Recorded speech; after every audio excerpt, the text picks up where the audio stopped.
Rumble, all right? I mean, we're going to talk about it segment by segment, and this is going to be a long video because your boy took a lot of notes.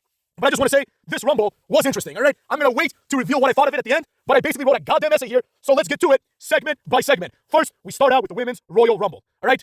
Now, that's a good starting point because, quite frankly, nobody really cares about this match. Nevertheless, you know, the Rumble is what it was. It starts out pretty boring, right? Everyone is basically shit until Lash Legend comes out eventually. She does a lot of cool things, but she has a Naomi face and is a little bit fat. Bianca Belair does this interesting, like, series of spots where she does, like, like the 10-count punch in the corner, then she backflips as someone else runs in, and she dodges, like, 5 people doing this, mounting up again and doing it, you know? It was an interesting spot, but it was a little bit silly, if you ask me. Someone gets eliminated, but they don't say who in the first elimination. They have this new thing now, which I found really useful, where they have, like, a graphic that just appears on the screen that tells you who's in the ring, how many people have been eliminated, and how many people are still active. I thought this was really great, you know? So you don't have to keep track yourself when you get, like, 17 people in the match. But you know, the women's Rumble wasn't really that good, in my opinion, and quite frankly, under Vince, he would see who got eliminated and he would make sure that Michael Cole tells you. So that's obviously not a good start to the event.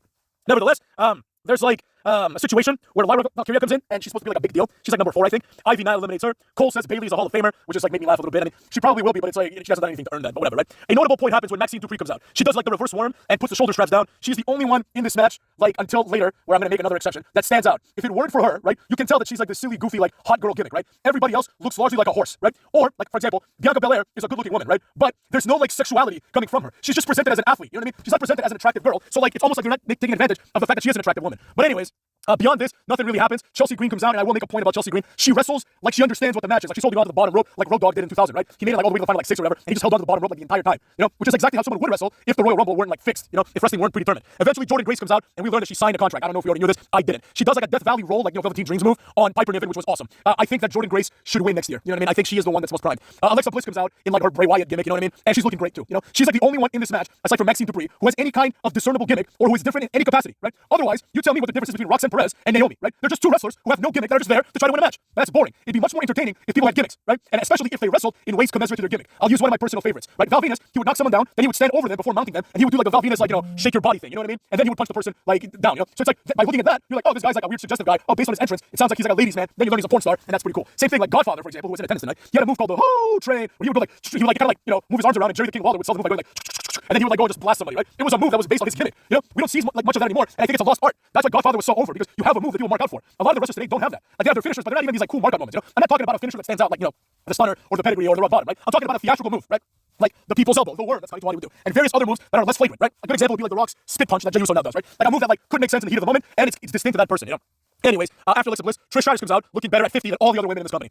Charlotte eventually comes back, as does Nikki Bella, who doesn't look that great in my opinion, and also doesn't look like she's doing like, you know, good moves or anything like that. We get to number 30. I forget who it is. I think it's Nikki Bella, number 30. Don't worry, I have much better notes for the men's rumble. There's no Jade Cargill, which is a massive missed opportunity. And at this point, the smart money goes on Charlotte, maybe Liv Morgan, right? At this point, Nia, Roxanne, and Charlotte are the last 3. 2 heels and 1 face suggests to me that the face is gonna win. But what are you gonna do, right? You know, the face is gonna overcome the odds, right? Now, like Charlotte ends up winning. You know, Charlotte's not a horrible person to win. She's the only one that's won twice. She looked good. She looked in shape. You know what I mean? But the problem with this is, in my opinion, it should have been Jade Cargill. As far as I can tell, Jade Cargill needs to just be released. There's absolutely no purpose in having her around anymore. Now we have Jordynne Grace who can actually wrestle and has all of the attributes of Jade Cargill and probably is stronger as well because she looked at Piper Niven like she was nothing. That was fucking amazing, you know? So there you have it. It is what it is. After this, we get some commercials about Slim Jim. I would say the Women's Royal Rumble match, we give it a nice grade. I'd give it a solid B+. It was a good match, all things considered, right? I mean, again, I already talked about all things that are bad about it, but it was a decent Rumble match, right? Not one of the worst. But actually, I'll give it a C because it wasn't noteworthy at all, right? So we're gonna get to it after a bunch of commercials. You know what I mean? We get more commercials, and then they don't even hide it well. Like some of them are like legit just commercials. They're not even WWE commercials. They're just commercials. So they then promote the WWE merch as well as legendary wrestlers. It's taking a fucking eternity. We get an extremely long filler package for a match that nobody cares about at all. That profiles their entire meaningless feud between DIY and Motor City Machine Guns. The match, however, should be good. You know, you expect the match between these teams to be good. Now, as the teams come out, they get like a pretty decent reaction. I mean, nothing crazy. Motor City Machine Guns get a pretty decent reaction. DIY, nobody cares about them. Basically, the match was pretty good for what it was. I'm gonna be honest. DIY scores the first fall. They do this like fake tag where like they make Alex Shelley think that there was a tag and there wasn't. Shelley goes towards like the corner to do like the sliced bread number 2, but Tommaso Ciampa just does the Triple H high knee and just pins him with that. I didn't like that because like I thought that the tag spot was brilliant, but why can't he just do his finishing move? You know what I mean? Why does he have to do this like low level move? You know, just do like a regular finishing move and not make it seem silly, right? Like why is Alex Shelley going down to a knee? I guess maybe he wasn't expecting it, but so what, you know? Then you know we continue. DIY, as I said, is now up 1-0. Motor City Machine Guns get the second fall with the Skull and Bones. They just beat the shit out of him. Sabin gets the tag. He takes out everybody. Skull and Bones, classic win, right? Then the match starts getting pretty good. The third fall was my favorite. Michael Cole like misses a moment. He calls like the move that the Motor City Machine Guns do with Blockbuster. It's called Made in Detroit. You can just literally Google this. You know, like when you learn that these people get signed, you can just Google it. You Google their moves, right? You can watch some of their matches. You know, it's called Made in Detroit. It's essentially like a power bomb into from a super sliced bread number 2, but it's broken up. Eventually, what happens is DIY gets the upper hand again. They're gonna go for the Skull and Bones. 2 masked men, not masked, 2 hooded men come out and beat them with crutches. It's Montez and Angelo Dawkins, who I completely forgotten about. These guys, like, I don't even know why they're back. But anyways, this leads to DIY hitting the knee in the middle. They win the meaningless match 3-1. 2-1. And then afterwards, the Street Profits beat them up too. Nothing really crazy here. I don't understand why the Street Profits had to attack during the match, but whatever, you know. It was a good match otherwise. A screwy finish, but what are you going to do? Then we get more commercials. Unacceptable, of course. There's only 4 matches tonight, which is also, in my opinion, unacceptable. Pat says that every sporting event that matters has come to Indianapolis. Really? Has a World Cup final ever been played there? No? Then Indianapolis ain't shit. What do you think of Indianapolis? They show highlights from Pat McAfee in the NFL. This was like one of the worst moments in the history of WWE, in my opinion. Because I get it. People are bullish on Pat McAfee, so they want to like fondle his balls and suck his cack whenever the chance presents itself. But this is completely unrelated to anything. I couldn't give a shit about Pat McAfee. Plus, he's wearing like the full getup, so you don't even know if it's Pat McAfee. So if you're like a foreigner, you're like, what the fuck is going on? You know? But whatever.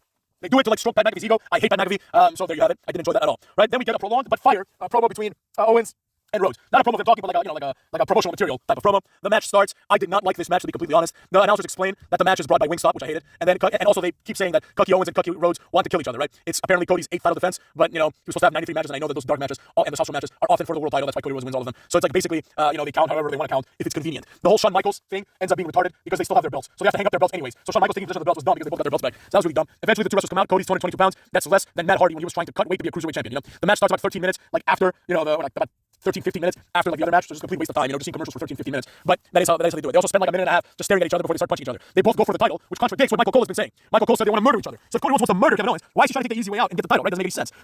There's a spot which was really stupid where Cody Rhodes bench presses essentially the ladder as Kevin Owens has pinned him under it and is climbing on the other side. This was a really stupid spot because Kevin Owens could have just climbed on the side where Cody Rhodes was pinned, right? And he would never be able to lift it because you'd have fat ass Kevin Owens on top of the ladder, and that would be the end of the match, right? Cody Rhodes wouldn't be able to do anything. But for some reason, Kevin Owens goes on the opposite side. The match really highlighted the philosophy that I hold dear, which is that ladder matches should really be reserved only for high flyers because this match was boring, right? It was just boring. It was like this one old match between Triple H and Randy Orton, which was a last man standing match, where like someone would do a big move, then you would wait like 20 seconds for anybody to get up, then someone else would do a big move, and the same thing would happen, right? Back and forth. This was what this match was. It was spot after spot after spot, but nobody dove from the ladder, right? Which to me should be a requirement of a ladder match. But say la vie, you know what I'm saying? Basically, there's dueling chants. Owens gets a backdrop into the junction of a ladder where the two parts of the ladder meet, like at the very top, basically. That was brutal. It looked disgusting, that spot, which was pretty cool, I guess, right? At some point, Sami Zayn comes out for no reason, which is very, very stupid. The match ends with this ladder that had been set up previously, like on the apron and onto the announce table, right? Like horizontally. Basically, they find themselves on top of the announce table as Cody Rhodes is basically hulking up. Kevin Owens low blows him, right? And then tries to do the package power driver. Cody Rhodes just no sells the low blow, counters it into an Alabama slam. I don't like this kind of stuff. I don't like when people no sell moves like a low blow. The low blow is supposed to be like a match ender. Like if you hit the low blow, you should be able to hit your finishing move and that's it, But basically, Cody Rhodes reverses the Alabama slam, and Alabama slams him through the ladder in another nasty bump. Then Cody Rhodes, unmolested, goes up, climbs the ladder, gets the 2 titles, and Sami Zayn is just standing there, right? Cody Rhodes has the moment that I predicted, you know what I mean? Where he's just standing on top of the ladder, and that was very, very, very bad. I didn't enjoy it at all, you know what I mean? This was like a terrible, terrible match, especially considering the match that we would be about to see, which of course is the Men's Royal Rumble. I should have seen, something was happening here because basically number 1 is Rey Mysterio, right? And number 2 is Penta. And I'm thought to myself, wow, Jey Uso is not number 1 or 2 like I suspected, right? What a missed opportunity. But little did I know, cuckolds. So then eventually, after this match starts, Rey and Penta, sorry, just keep going after each other the whole time, right? It is what it is. They do lucha stuff, but there is a massive botch. The botch is basically Rey Mysterio gets on top of Pentagon's shoulders in a similar way that he eliminated Randy Orton, I believe, or Triple H, one of them. He eliminated like that, and when he won the Royal Rumble, and he pretty much tosses Pentagon over the top rope. Both feet clearly touch the ground. The referee is right there. The fans react, but the referee just ignores this completely, right? I mean, I get it, right? Because it's like they have a certain plan for what's going to happen, and it's too soon to call an audible because Pentagon was in this match for a fucking eternity. Even though he should have been the first person to be eliminated. But what can you do? This is how they went with it. It is what it is. Cole keeps saying that they're the 2 best luchadors. I hate that kind of stuff. Rey Mysterio is not even close, but whatever, right?